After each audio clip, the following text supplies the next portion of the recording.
In this video, I'm going to briefly outline the problems that the aesthetic industry currently faces due to lack of regulations and some recent proposals made by the government to make the sector safer for the consumer in England. Hi, this is Anna and I'm the Clinical Director and the founder of Anna Medical Aesthetics. In recent years, I and many of my professional aesthetic colleagues have witnessed a dramatic increase in a number of harmful complications arising from a range of aesthetic procedures, many of which have been a result of substandard treatment that's been administered by inappropriately qualified and very poorly trained practitioners.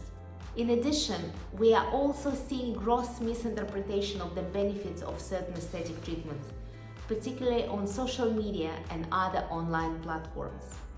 At the heart of the problem is a serious lack of independent information and advice for the public, and the simple fact that there is an area that requires regulation.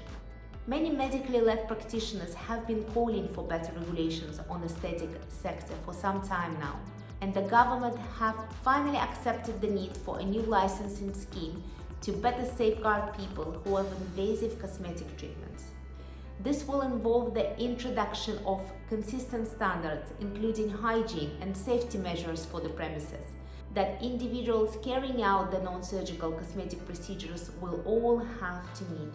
The scope and details of the proposed new licensing scheme will be determined by ministers following a period of engagement and public consultation.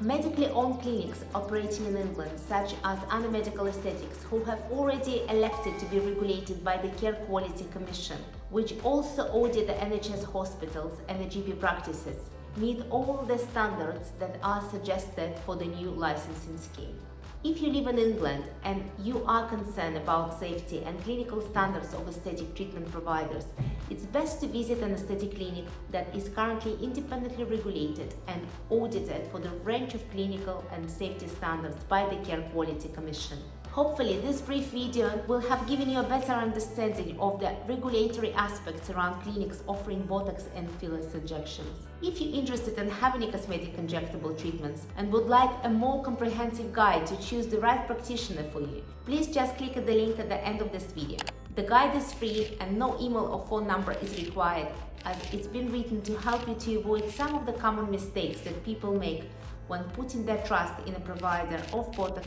or fillers treatment.